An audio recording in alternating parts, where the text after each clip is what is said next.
and software technologies. Therefore, they just thought that at that point in time, the revenues were drying up. They thought, yes, let us bring a newcomer into the system so that he may have a different idea as to how to shore up those revenues. And it so happened that when he came, um, he was given again around 45 millions as the compensation, and he started deviating away from the core business model of Infosys. It was built over a period of time. As you know that Narayan Swamy, he wields a considerable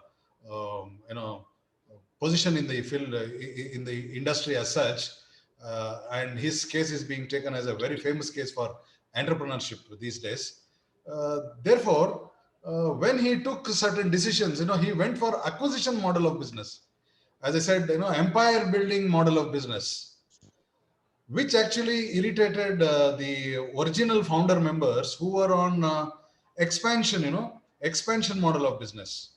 They wanted to have a kind of a vertical expansion, whereas Vishal Sikka was on the horizontal expansion, expanding by acquiring many businesses. This was not appreciated by Narayan Swamy and his original team of promoters. And then it so happened that he was started paying a huge compensation for the their board members, and for himself also he increased that compensation many times, and from 45 millions it went up to 485 millions. So this made the promoters' eyes go red, and they had to sever the contract. And immediately one of the promoters came back as the interim chairman. And everybody started thinking about it. Why did this happen? Just because Vishal Sikka was a complete outsider, they want only their promoters only. They did not allow a new entrant into the board director. So there were a few questions that were being raised. And then after that, they made another experiment.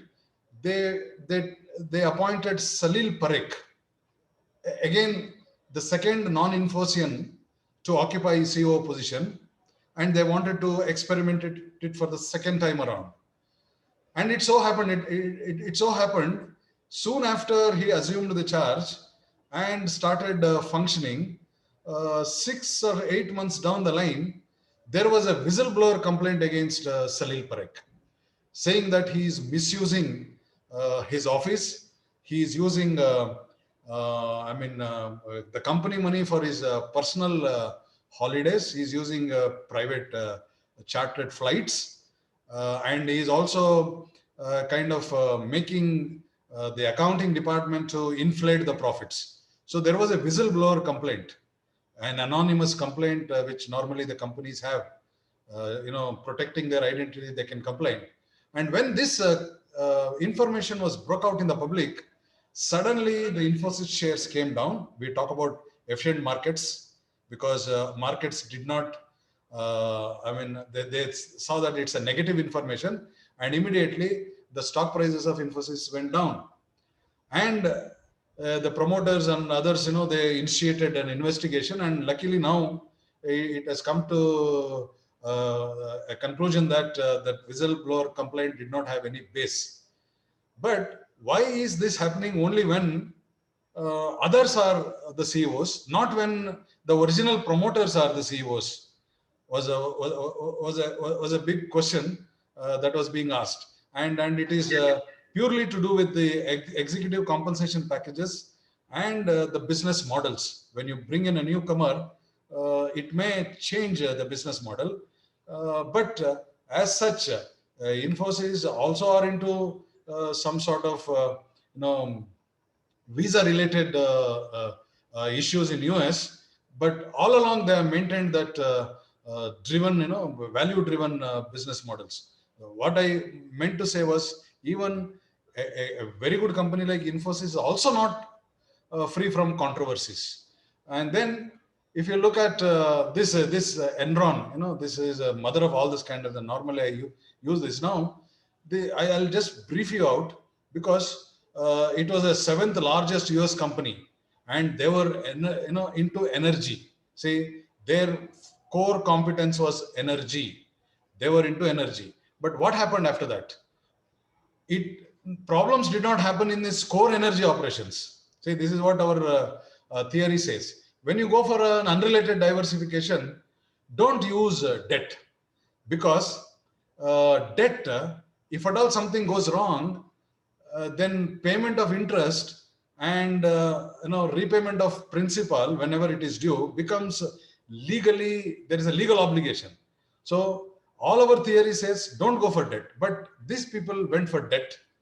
They went for internet and high tech communication businesses, and they entered this market at the time of the boom of the uh, that internet business. That point in time, they took a heavy debt load to finance its purchases. When the dot-com crash, say, when internet services were introduced, suddenly those companies who are offering internet services at the time when it was first introduced, naturally the share prices go up. But these people entered the market when it was at the peak of the boom, and the moment they entered into this business taking a debt, suddenly there was a dot-com crash. Means those companies who are giving internet services, those companies shares came down, but these people entered taking a heavy debt load, and therefore all the revenues dried up, but the debt remained. And now in all these things, they tampered the accounting processes, and finally all of these people were caught. One CEO by name Ken Lay was convicted on 10 counts of fraud and conspiracy, and he faced up to 165 years because of different cases. He was awarded different sentences, and put together it was 165 years. But fortunately for him, he died of heart attack before the sentence, because nobody can serve for 165 years. Now, what happened in Satyam? Satyam is a classic case. It's India's Enron. It was in 1987. It was established, and fourth fastest growing IT company, 9% market share, 40,000 employees, revenues 2.1 billion. See, 1 billion is equal to 100 crores, and it was the first company of India listed in 3 international stock exchanges. See, whenever these companies get into fraud, if you just see the history just before getting into the fraud, their history looks really good. Even in Enron case also, all these directors who are the board of directors were very close to Bush administration, and some of them were advisors to Bush, the president of US. So such will be the kind of aura that they create before all this fraud comes to the light, because they always keep closer to the power. And this fellow, how did it all happen? They say this was the actual cash balance. They reported the cash balance to be 5,361, where the actual cash balance was only 321 crores. How this can happen? Maybe our commerce friends and management friends here would be knowing. Accounting is one area where the temptation to act unethically is the highest. See, 1 lakh will become 10 lakhs if you add a zero, and 10 lakhs will become 1 crore. Who is going to pick that up? The statutory auditors, the independent auditors. Now, if the statutory auditors also are party to the crime, then who will help? God will only help. So this is how he started siphoning off the money from the main firm to the businesses which have been developed by his own family. He created a company called as Mythas Infrastructure, Mythas, MYTAS, which is opposite of Satyam. Mythas, if you just spell it backwards, it becomes Satyam. And all the money that was generated in his business were channelized to his personal businesses, which are into infrastructure.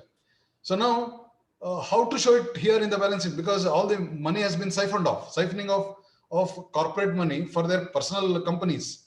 So this could not go on for a longer time, and they started selling the stakes. You just see the promoters. Say, who are the promoters? Those people who launched that company.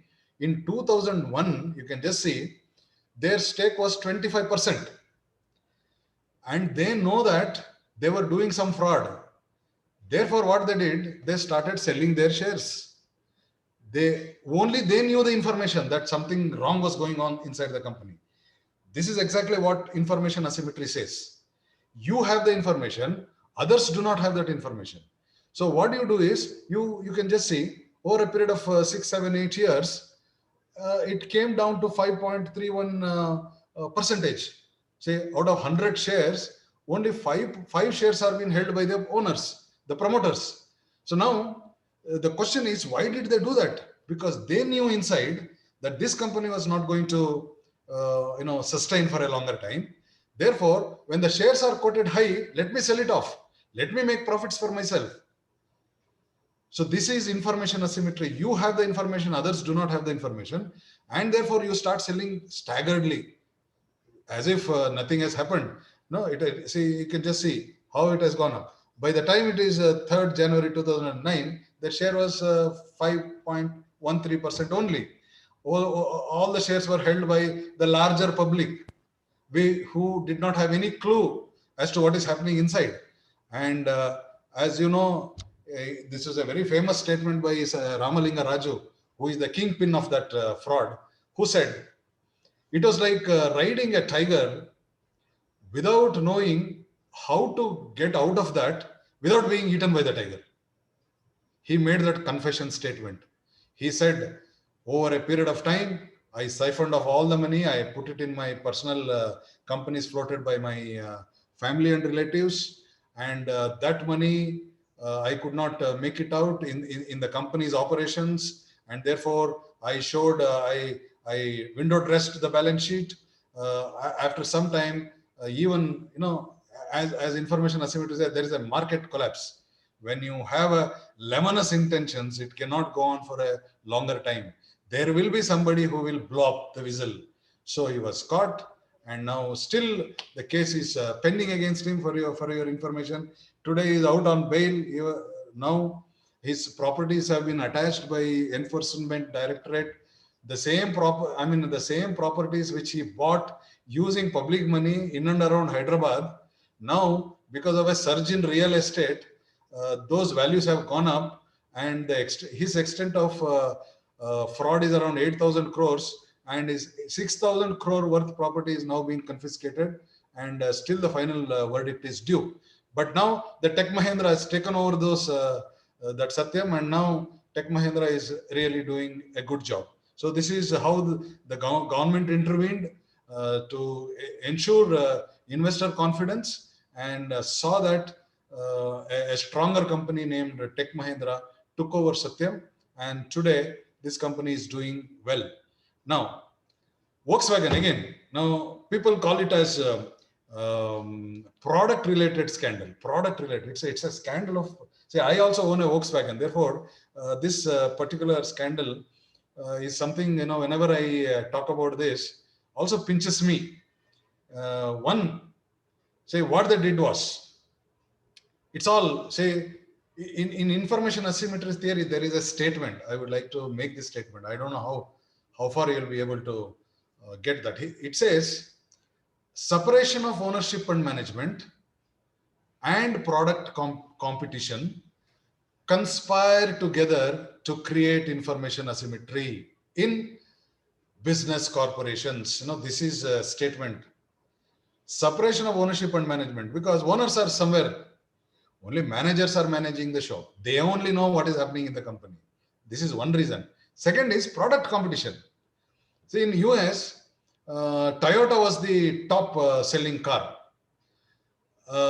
There was a target on the managing directors, the CEO, Markinson, to overtake Toyota in terms of sales. Now, how to overtake Toyota? What was the main unique selling proposition of Toyota? Their unique selling proposition was their cars were giving more mileage, whereas the Volkswagen cars were giving less mileage. So competition. Now I want to overtake them. Then what you do? I will also give the same mileage. How it can be given?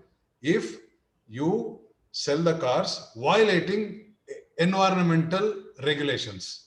How do you violate? I will put a cheating device inside the engine. When it goes for the standard testing conditions, because of that cheating device, whatever the emissions that come out will be lesser, will be as per the regulation. Once that test procedure is over, car will come out and now it will be sold to the customer. When it is sold to the customer, that device is taken off. When device is taken off, it gives more mileage, but it also harms the environment. But anyway, nobody will test once it is being sold. At the testing level, you do this fraud. You inserted a cheating device and somehow you fooled the regulators. Now, once it is sold on road, it is emitting more. But unfortunately for these people, they were able to overtake uh, uh, Toyota in terms of sales because of this, but they were caught as information asymmetry. If you resort to moral hazard, it may have some benefits for you in the short run, but in the long run, it is the morally responsible companies, they will only flourish. It's only a short-term adjustment that you can make. But you were caught, and then you know the kind of loss, the loss. He admitted, he is the owner, the person I'm now putting it CEO, Martin Winterkorn. He admits that 11 million cars have been rigged with so-called device diseases to cheat on the testing. So now, what is the loss once you get into that? I normally, when I teach this in our, for our students, I ask them, because of this managers or CEOs greed to become number one in the market, and he is now caught, what is the loss that has happened to this, to the customers, to the investors and the society at large? Our students made a calculation, sir, 1.1 million cars were recalled because they cannot be sold. Means, what is the manufacturing cost of these cars? These many millions. Now, the share market, you can see, from 95 billion, it came down in a matter of 10, 12 days.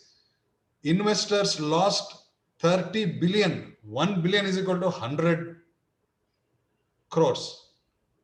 In terms of dollars, you can just imagine the kind of loss that the investor had to undertake. So there was a value deletion, and then the fine that has to be paid to the environmental protection agencies, huge amount of fine has to be paid. So total it up, what is the loss of trust?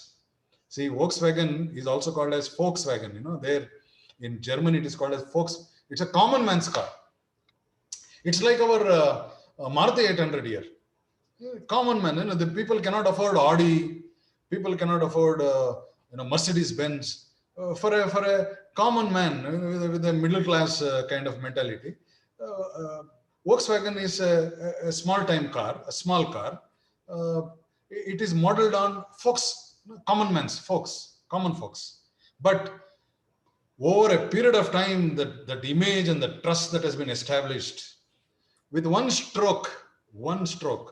CEO's decision or his team of board of directors made all these losses straight away, like a pack of cards.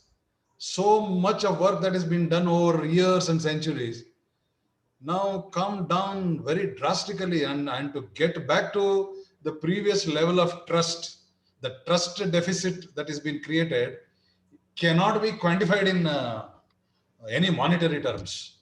These are all quantifications that I gave you.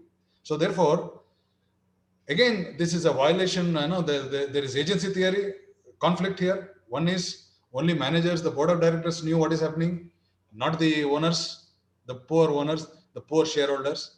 And then there was an information asymmetry. Only these people knew, nobody else knew.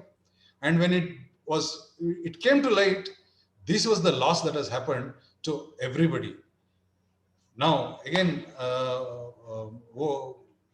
I'm putting this fellow on the screen who actually, before venturing into Kingfisher Airlines, let me tell you, whatever that he touched turned into gold.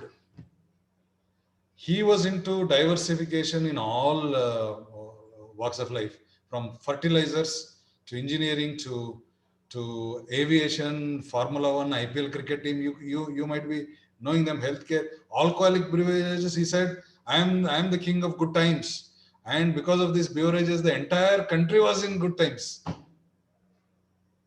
Entire country was in good spirits. But what happened? He wanted to get into a business which is completely no connection whatsoever with his earlier businesses. It was a case of clear, unrelated diversification. You know what our economics theory say? When you go for an unrelated diversification, because you don't have the expertise, because you do not know what is that industry like. So therefore, what do? You finance such a diversification through equity, not through debt. Don't use debt, because you want to understand the new business, and that it takes some time to take off a new business. Therefore, you require some time. With equity, you need not have to pay dividends straight away. You pay dividends only when the company makes profits. But it is not the case with debt. The moment you take debt, 6 months, you're liable to pay the interest. And if you falter the interest, again, your credit rating will come down. So therefore, all our theory says, go for an unrelated diversification, but take the route of using equity. But now what has happened here? He took loans, heavy loans from public sector banks. And when he started, there was so much of fanfare, and people said, for the rival King Airlines, they were paying say 1 lakh as salary for the pilots. This fellow offered 3 times that. You come to our airlines, I will pay you 3 lakhs. So he began headhunting, and also see these are called as dubious HR practices. He said, while appointing the air hostesses, I will also be on the selection panel. No need for a CEO to be on the selection panel. But whatever he did it with lots of fanfare, because he wanted to give so much of publicity to that. And he said, I'm in hospitality business, not in transportation business. Just see, I want to give the Indian middle class international, in domestic flights also international experience. And those who have gone, traveled in Kingfisher Airlines also tell me that this is true. He gave that, but at whose cost? At what cost he gave? He gave, no doubt, but who lost at the end is a bigger question. He said, I want to sell lifestyle to Indian middle class. Fine. And once you enter into domestic airlines, it requires 5 years for you to establish yourself and then apply for a license for international airline. If you want to go to international routes. He did not want to wait for 5 years. What he did was, there was already Captain Gopinath's airlines, and it was already operating for more than 5 years, but it was a low cost carrier. He purchased, he merged with that company, and he started using that license to get into international routes. So he was making his decisions in such a way that everybody in the airline business got disrupted. They had no clue whatsoever what is happening, because he just came and he conquered. Within a few years, he was able to conquer many the market share. But in the process, what was happening? The 98% of the cost of airline business, it seems, is the ATF fuel. At that point in time, you can just refer to the crude oil prices at that point in time, including automated turbulent fuel, ATF fuel, which is required for aircrafts. Now, that was priced the highest. There are people who always say, there are also people, and I would like to give it for discussion with you people, because sometimes what happens, you get into a business with good intentions, But unfortunately, market does not react in the way that you want to, because market has other ideas. He entered the market at a wrong time. The timing was wrong. If the timing were to be spot on, he would have become really, really successful. There are people who say that there was no need for him to escape, take all the loopholes in the legal system, escape from the country, and trying to dodge the legal proceedings. But I do not know whether it can be taken as a fraud on the one kind, or it is purely business losses, or his intentions were genuine, but he could not execute.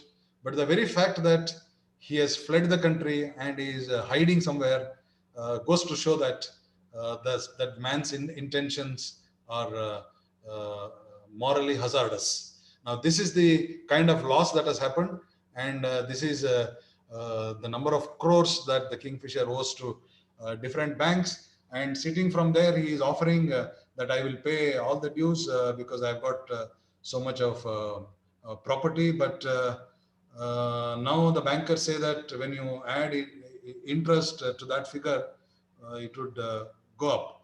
Now,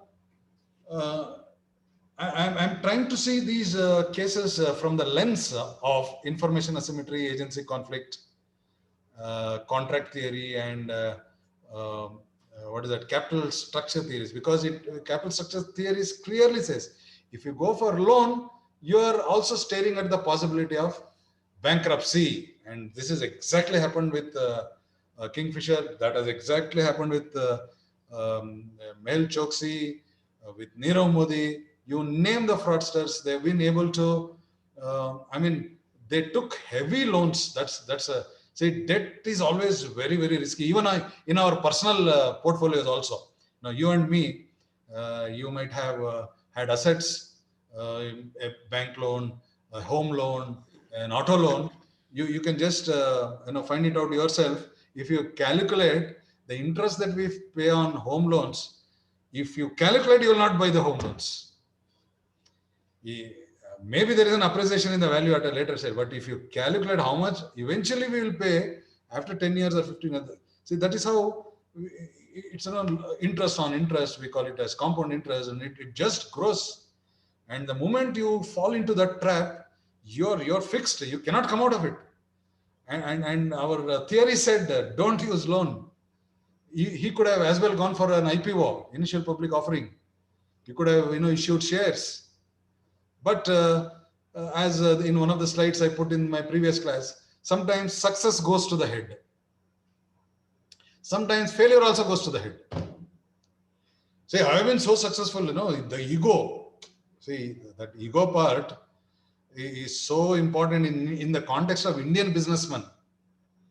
There seem to be some ego that is boiling out. They don't feel like, yes, there is a loss, let me stop here. No, they did not stop.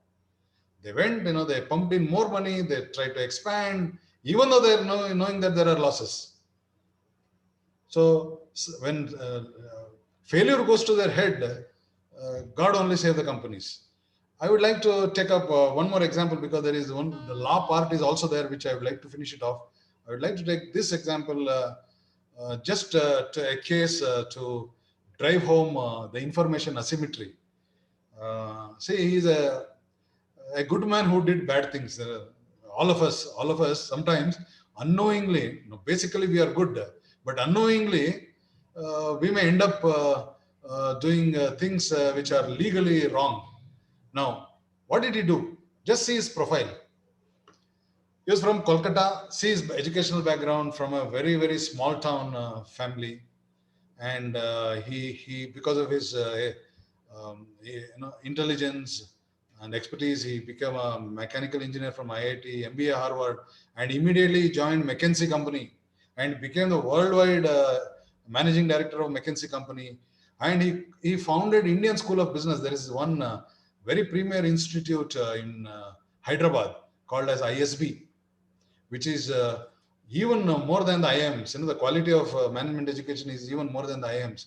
He was the one who founded it, because he was from he now is settled in Hyderabad, and therefore he wanted to give back to the city. And then He was serving as director in many companies like Goldman Sachs, Procter and Gamble. These are all highly acclaimed multinational companies. You can see his philanthropic activities. See, these are enough evidences to say that man as such is a good man. But what he did, we'll see. No, he is there in the board of all the premier educational boards, right from Kellogg School of Harvard Business School and University of Chicago. You just those they're how high sounding institutes, premier global institutes, and he was a member there. And then for health, you can see he is a part of the global fund to fight AIDS, tuberculosis, malaria, and he contributed much to the Gates Foundation. So absolutely, CV is as good as anybody can ever have. But what he did, he was convicted of insider trading. What happened was he was a member in a company called as Goldman Sachs, and he sat in one of the meetings. I'll put it as simply as possible so that you can understand.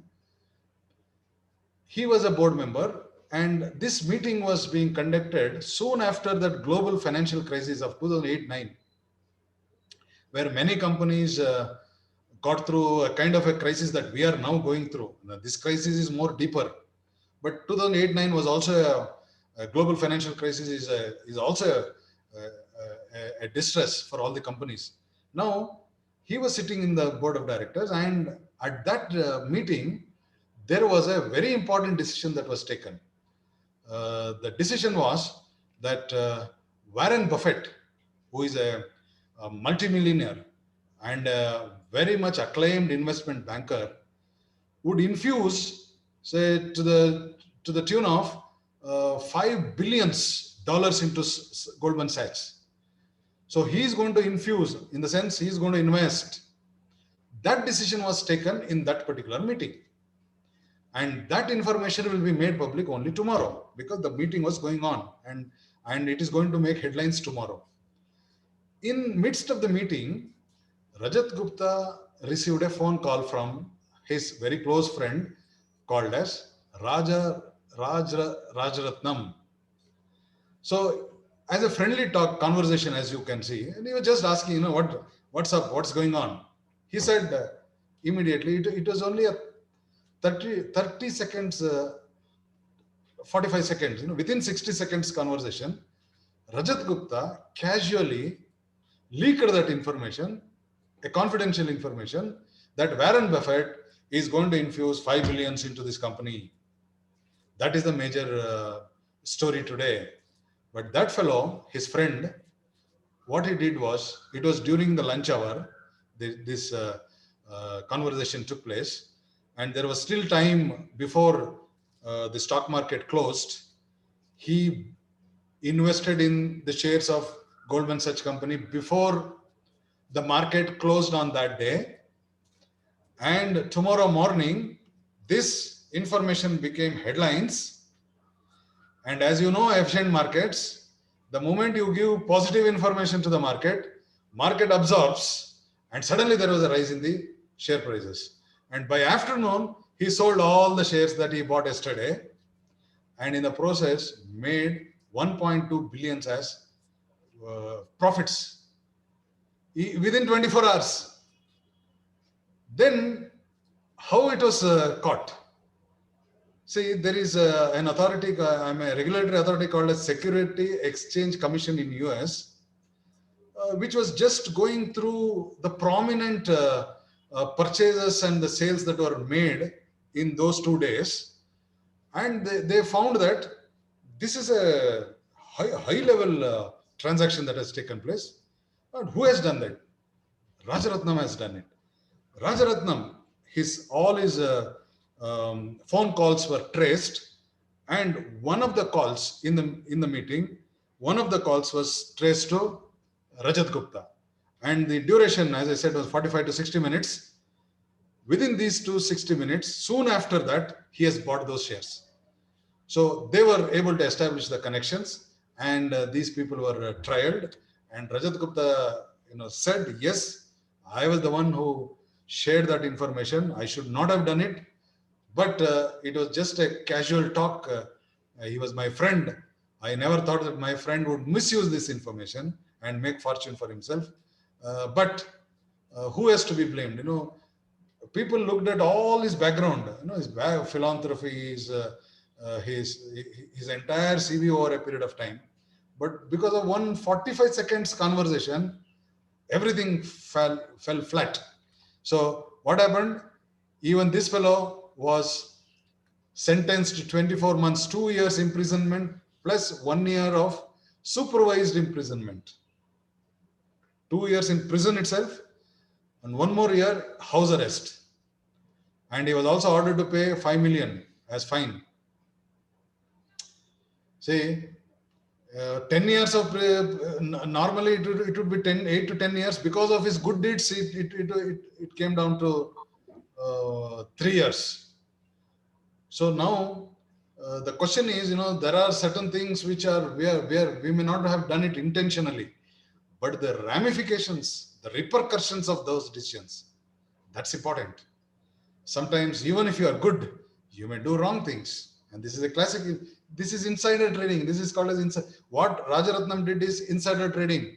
What Rajaratnam did was a classic case of information asymmetry. Only Rajaratnam had that information. No other market participants had that information. But in an ideal market situation, as you all know that, everybody is as good as any other. All market participants are same. Nobody is big, nobody is small. We call it as atomistic competition.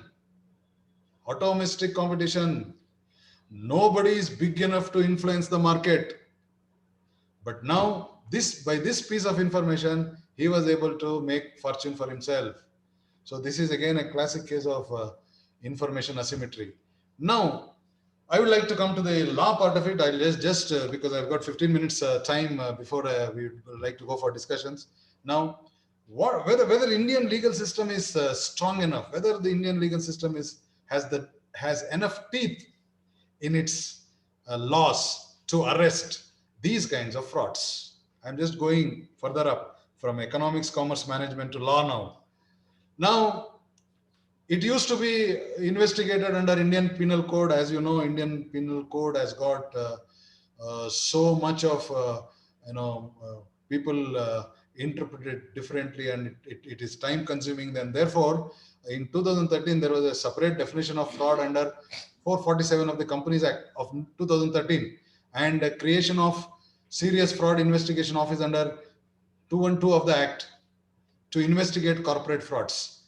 And section 447 include amalgamation of various other sections of IPC, including criminal breach of trust, cheating, forgery, falsification of accounts, everything brought under a definition of fraud, not under now Indian Penal Code, under a separate section under Companies Act.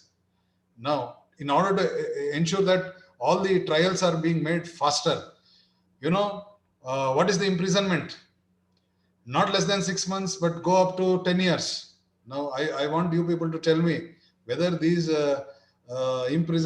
these kinds of punishments are sufficient. And how about the fine? 3 times the fraud amount. In case of Vijay Mallya now, if the fraud amount is 7,000, he may have to, on a maximum, 3 times the fraud amount should be paid as fine. This is the new legislation that has now come up after 2013. However, if the fraud involves public interest, the imprisonment shall not be less than 3 years. The minimum is 6 months. No, now public interest, all these are public interest. The cases that I am now talking about are all public interest.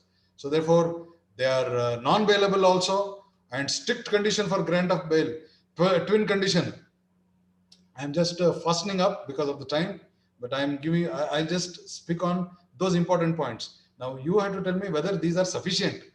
Next, twin condition. One is public prosecutor should be given enough opportunity to oppose. Second, there is a reasonable ground that he is not guilty of that offense and is not likely to commit while on bail. See, even for condition, granting bail also, things have become little. And now, This has been included in the schedule offenses under Prevention of Money Laundering Act. The moment it comes under Prevention of Money Laundering Act, the enforcement director has the power to attach and confiscate property. Again, a new piece of legislation.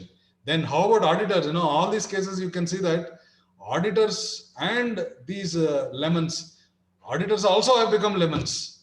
So they put together and they created this. So then what to do with the auditors? If an auditor does not report, he is also as good as committing a fraud, is for the auditors. Then forensic audit, this is the latest development in 2020, last year, which says anybody can initiate, any person who is involved in that particular company, if he smells ಇಲ್ಲಿ ಏನೋ ಒಂದು ಸಣ್ಣ ತಪ್ಪಾಗಿದೆ ಅಂತ ಒಂದು ಸ್ವಲ್ಪ ವಾಸನೆ ಬಂದ್ರೆ ಸಾಕು, ಬ್ರಹ್ಮಾಸ್ತ್ರ ಅಂತ ಇದು, I don't know whether it is ಇನ್ನು ಅದು ಹೇಗೆ ಅದು ಇದಾಗುತ್ತೆ ಗೊತ್ತಿಲ್ಲ. ಫಾರೆನ್ಸಿಕ್ ಆಡಿಟ್ ಅಂತ means an audit which is being conducted, which is suitable for use in the court of law, is called as forensic. And a forensic auditor need not only know accounting and audit, he should also know criminal psychology. ಇದೊಂಥರ ನಮ್ಮ topic ತರ multidisciplinary ಇರುವಂತ ಒಂದು profession ಇದೀಗ, ಹೊಸ profession. You should also know the accounting, the auditing part of it, and also you should know psychology, criminal psychology and investigation. ಇಷ್ಟೆಲ್ಲ ಇದ್ರೆ ಅವನನ್ನ ಫಾರೆನ್ಸಿಕ್ ಆಡಿಟರ್ ಅಂತ ಹೇಳಿ ಕರೀತಾರೆ. ಇದಕ್ಕೆ ಇನ್ ಮುಂದಕ್ಕೆ ಬಹಳ ಡಿಮ್ಯಾಂಡ್ ಬರ್ತದಂತೆ ಇದಕ್ಕೆ, ಫಾರೆನ್ಸಿಕ್ ಆಡಿಟರ್ ಆಗೋದಕ್ಕೆ. ಯಾಕಂತಂದ್ರೆ they are the people who look it from all the angles and find out. Fraud ಆಗಕ್ ಮುಂಚೆನೆ ಆ ಸ್ಮೆಲ್ ಹಿಡಿದ್ಬಿಡ್ತಾರೆ ಇವರು, ಈ ಕಂಪನಿ ಫ್ರಾಡ್ ಆಗ್ಲಿಕ್ಕೆ ಹೊರಟಿದೆ, ಈಗಲೇ ಅದನ್ನ ನಿಲ್ಸುವ. This is one. And then ಇನ್ನೊಂದು ಆಕ್ಟ್ ಬಂತು, fugitive economic offenders act. This is only to avoid people who have left the country. They leave the country only to avoid criminal prosecution. Even if they have left the country, their property in the country can be confiscated. ಅದಕ್ಕೋಸ್ಕರ ಒಂದು act ಅನ್ನು ತಂದಿದ್ದಾರೆ. This act is purely for, I think this is again, as I said, once these people go out of the country, then as a correction this act has come. Then a landmark piece of, I would like to explain this because I personally feel that this particular piece of legislation has got very strong influence in the future frauds, I feel. Because what does this insolvency and bankruptcy code, which was enacted in 2016, it says that market is not a very accommodating machine. It will not provide high returns just because you need them. ಈಗ ಟಾಟಾಸ್ ಇದ್ದಾರೆ, ಬಿರ್ಲಾ ಇದ್ದಾರೆ, ರಿಲಯನ್ಸ್ ಇದ್ದಾರೆ, Kingfisher ಇದ್ದಾರೆ ಅಂದ ತಕ್ಷಣ market need not respond positively because market dynamics are different. So therefore what to do, don't wait a company to become fraud.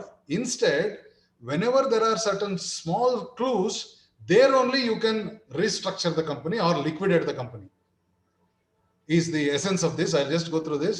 Say, under section 7, 9 and 10, corporate insolvency resolution proceedings can be initiated by anybody. ಈಗ ನೋಡಿ, ಯಾರು ಮೂರು ಜನ ಇದ್ದಾರೆ, ಒಂದು operational creditor, financial creditor, corporate debtor ಅಂತ. Means anybody who has given the loan. ಈಗ banks loan ಕೊಟ್ಟಿರ್ತದೆ, ಮೊದಲನೇ 6 ತಿಂಗಳಿಗೆ ಅವನು ಬಡ್ಡಿ ಕೊಡಲಿಲ್ಲ ಅಂತ ಇಟ್ಕೊಳ್ಳಿ. Very first, there itself, it can initiate insolvency proceedings. So something is wrong. ನಿಮ್ಗೆ ಅದು ಗೊತ್ತಾಗ್ತದೆ, yes, this company may not survive. Therefore, let my loan not become NPA. Let me recover it fast itself. So you can initiate. Who can initiate? The person who has given operational creditor, the person who has given the loan. Who else can? Financial creditor. Operational creditor means those. No, you might have taken the supplies, materials from some of the buyers from the market, and he is an operational creditor. He can also initiate. Corporate debtor, the man himself, I mean the person himself, the promoter himself, he feels, ಇದು ಯಾಕೋ ನನಗೆ, ನಾನೇನೋ ಬಹಳ ಮಾಡ್ಬೇಕಂತ ಹೊರಟೆ, ಆದ್ರೆ ನನ್ನ ಕೈಗೆ ಸಿಗ್ತಾ ಇಲ್ಲ, ಈಗಲೇ ಇದನ್ನ ಬಿಟ್ಬಿಡೋಣ. better now itself, instead of waiting for some more time. ಇನ್ನೂ ಜಾಸ್ತಿ ಲಾಸ್ ಆಗೋದಕ್ಕಿಂತ ಮುಂಚೆ ನಾನೇ ಒಪ್ಕೊಂಡ್ಬಿಡೋಣ, no, I cannot run, I want to initiate the insolvency proceedings. And the two tribunals were established. One is company law tribunal and debt tribunal. Further, the resolution can be taken even to NCLT and Supreme Court if no resolution is reached. Now, the code recognizes, say that this is important. Please see this. The code recognizes that insolvency is an outcome of market forces. The code enables, there are remedies in respect of failing firms. If the firms become a failure because of the market dynamics, what should as a government should do? One is rescue a viable firm, liquidate an unviable firm. If there is a firm which you see that there is viability, rescue it. How to rescue? The stronger company, the stronger firm will take it over, so that whatever the investment made by the debtors, by the owners, are safe. Or else, if they feel that it is unviable, liquidate it. Let the company, completely closed at the very first instance. Why do you wait? If you wait, losses will accumulate and there will be further more losses. Instead, reduce the loss. Who can do that? Even a person who floated can also do. See, normally, as you know, ಈಗ ಸಾಲ ಕೊಡದಿರೋನಿಗೆ ಹಿಂದಿನ ಕಾಲದಲ್ಲಿ ಸಾಹುಕಾರಗಳು ಅವ್ರಿಗೆ ಜೀತಕ್ಕೆ ಇಟ್ಕೊಂಡ್ಬಿಡ್ತಾ ಇದ್ರು. ಆಗ ಜೀತ ಪದ್ಧತಿನಲ್ಲಿ ನಿಮ್ಗೆಲ್ಲ ಗೊತ್ತಿದೆ, ಅವ್ರದ್ದು ಸಾಲ ಆಗ ಗಂಟ ಇವರು ಇಡೀ ಮನೆಯವರೆಲ್ಲ ಅವರ ಜೀತ ಮಾಡೋರು. ಅವನು ಪಾಪರಾಗಿದ್ದಾನೆ ಅಂತಂದ್ರೆ ಅದೊಂಥರ ಸೋಷಿಯಲ್ ಸ್ಟಿಗ್ಮಾ. ಅವನು ಈ ಲಾಸ್ ಆಗಿದ್ದಾನೆ ಅಂತಂದ್ರೆ ಅವನೆಲ್ಲೂ ಮುಖ ಎತ್ಕೊಂಡು ತಿರ್ಗಕ್ಕಾಗಲ್ಲ. ಆದ್ರೆ this piece of legislation is giving some sanctity to those people who accept, yes, I started this company with an intention to make profit. Nobody will start a company to suffer loss, but market forces, I could not be able to understand them, and now I would like to apply for insolvency. ಈ code ಏನ್ ಹೇಳುತ್ತೆ? ಮಾಡಪ್ಪ ನೀನು, good, it encourages. ನಿನ್ಗೇನು social stigma ಇಲ್ಲ, ನಾನು loss ಆದೆ, ನಾನು ನನ್ನ ಬಿಸ್ನೆಸ್ನ ಇನ್ಸಾಲ್ವೆನ್ಸಿ ಮಾಡಿದೆ, please do it. If your idea is a viable one, somebody else will take it over. If it is not viable, liquidate, and it will be done under the cautious eyes of this liquidator who is appointed by this act. And it provides for reorganization of business in order to preserve value.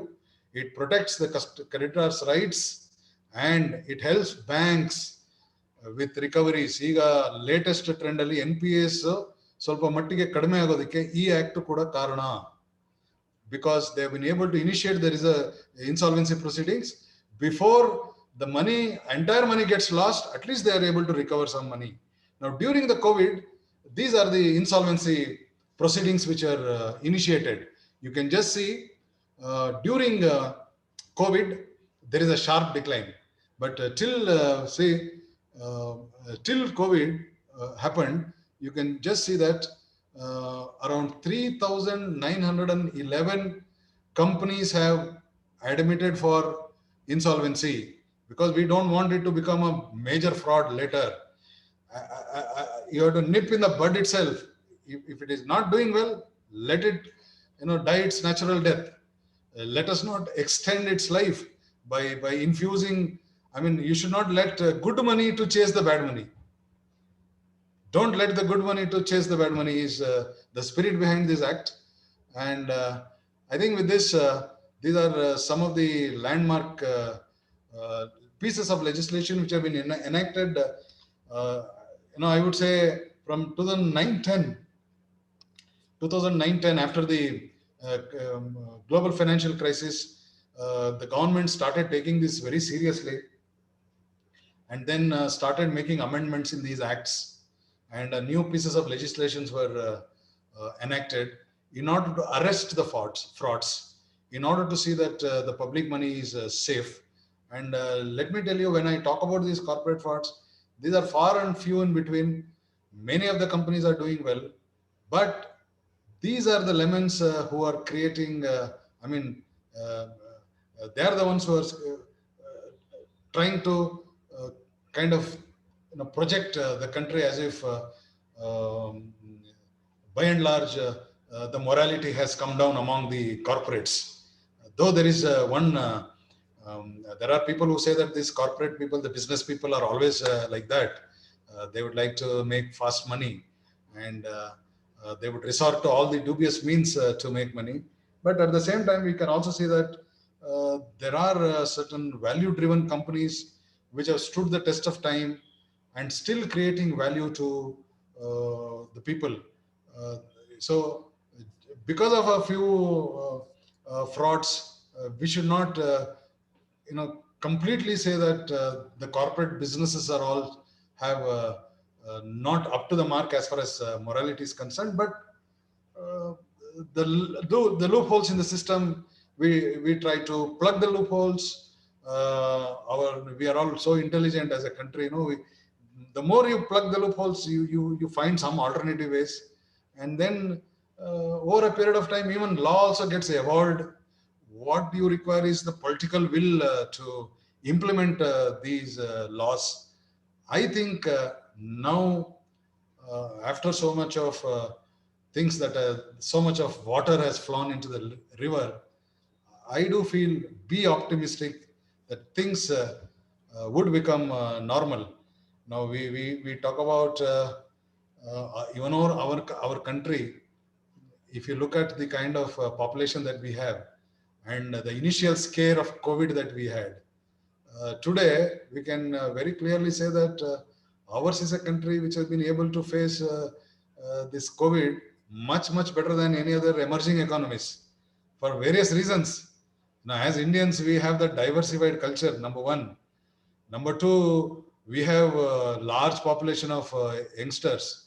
And three, informal, economy, brings in around more than 50% of our GDP.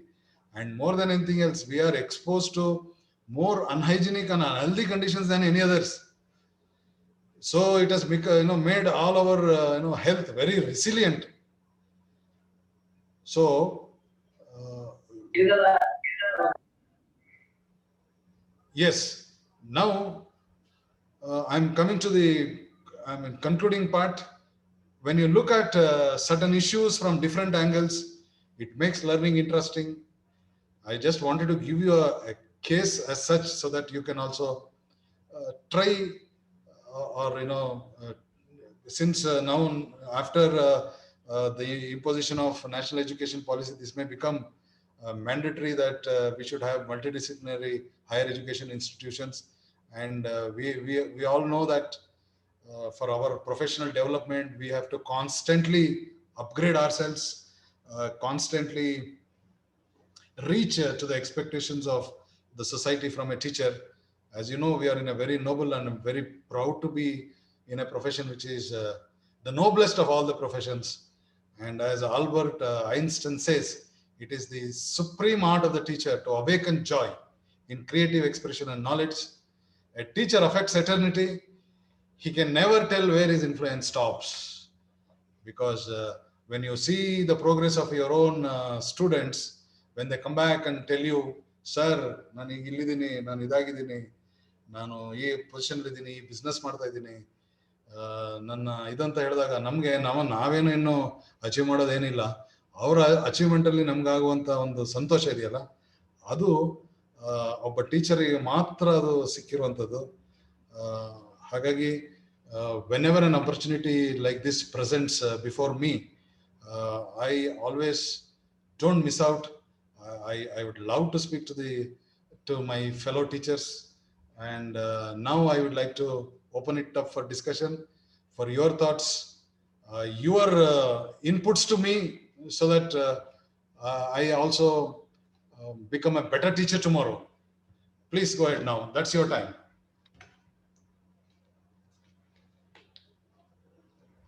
Sir, good evening, sir. I'm Jayprasad, sir.